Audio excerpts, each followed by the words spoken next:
Good morning, students. Let us continue the lesson sound. So today's topic is sound waves. Sound waves means how the sound propagates from one medium to another. As we studied in the last class, for sounds to travel from one medium to another, it needs a medium, or it needs a air to travel from one state to the another state. That means if it is a solid state or in the liquid state, it needs the air to travel from one, or it needs air to propagate from one medium to another medium. So how it is calculated? The mechanical waves disturbance which propagates in a medium due to the repeated periodic motion of the particles of the medium. So mechanical waves, how it moves? Because of the repeated vibration of the particles. These disturbances which is caused by the vibration of the particles is passed over to the next particle. When these particles vibrate, that will be transferred from one particle to another, and like that the mechanical waves are getting transferred. And the mechanical waves, characteristics of mechanical waves: in a wave motion only the energy is transferred, not the particles, and the velocity of the wave motion is different from the velocity of the vibrating particle. For the propagation of the mechanical wave, the medium must possess the properties of inertia, elasticity, uniform density, and the minimum friction among the particles. So these are all the characteristics of the mechanical waves, or the motion waves in motion. So the energy only will be transferred, then the velocity of the wave motion is different from the velocity of the vibrating particle, and this wave or the mechanical wave to transfer, it must possess inertia, elasticity, uniform density, and the minimum friction among the particles. So next comes how the astronauts communicate with the scientists on the earth, or with the astronaut in the spacecraft. So that is through that their sound will be converted. They will be having a transmitter that sound will be converted into radio waves, and like that they can hear the sound, or they can talk to each other. Next is, what are the two types of mechanical waves? The two types of mechanical waves are transverse waves and the longitudinal waves. In a transverse wave, the particles of the medium vibrate in a direction which is perpendicular to the direction of propagation of the wave. So always in a transverse wave, the particles will be perpendicular to the direction of the propagation of the wave, and these transverse waves are produced only in the solids and liquids. But in the case of the longitudinal waves, it will be vibrate in the direction which is parallel to the direction of the propagation of the wave. So in longitudinal, always it will be parallel to the direction of the propagation of the wave.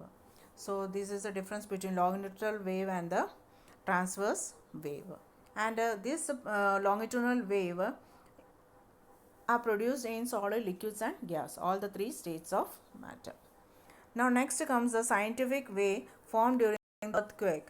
This in the earthquake, how it is measured? It is measured by seismograph, and this seismograph or the seismology is a branch of science that deals with the study of seismic waves, and these seismic waves are always longitudinal waves.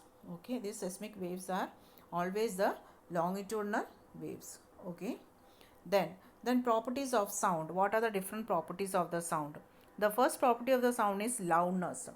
So if the loudness is defined as the characteristics of sound that enables to distinguish a weak or a feeble sound from a loud noise. The loudness, if it is very feeble, it is very slowly, we are saying it is not loudness.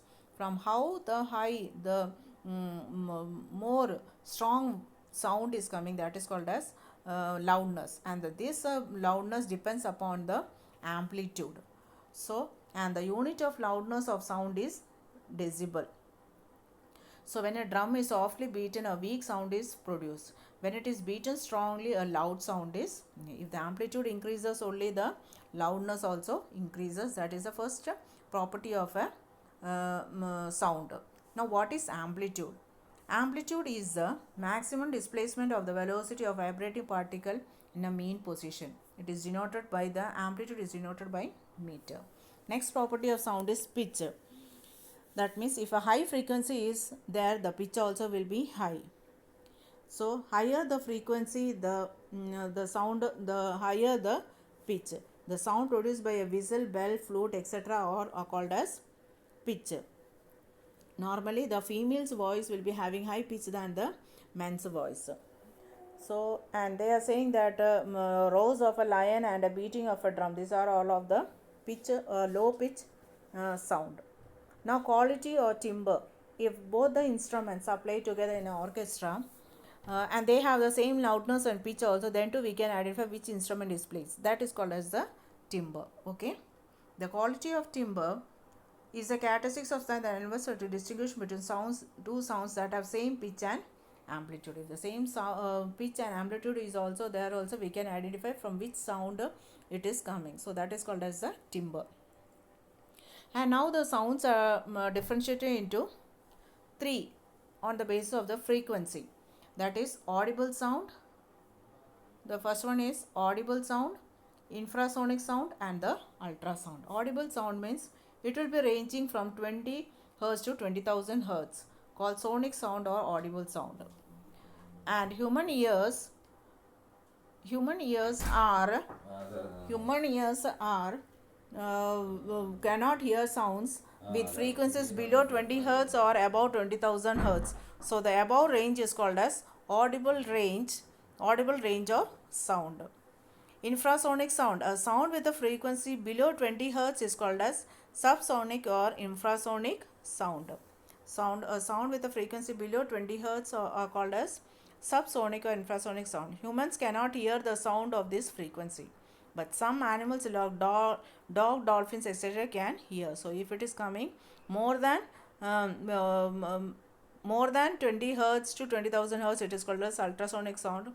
Infra means below 20 Hz. Now, uses of infrasonic sound. It is employed in the Earth monitoring system. It is also used for the study of the mechanism of the human heart. Now, next comes the ultrasonic sound. A sound with a frequency greater than 20,000 Hz is called as ultrasonic sound. So, these are the three types of sound with the help of the frequencies. The uses of ultrasonic sounds. It is extensively used in medical applications, sonogram.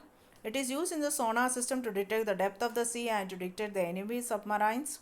It is also employed in dishwashers. Another important application of ultrasound is the Galton's whistle. This whistle is inaudible to the human ear, but it can be heard by the dogs. It is used to train the dogs for investigation. So, these are the uses of ultrasonic sound. A bat can hear the sounds of frequencies higher than 20,000 Hz. Bats produce ultrasonic sound during screaming. These ultrasonic sound waves help them to locate their wave and the prey. So here sound waves and the different types of sound waves, then properties of sound, and on the basis of frequency, what are the three types of sound also we learned. Next class will continue the musical instruments. Thank you, students.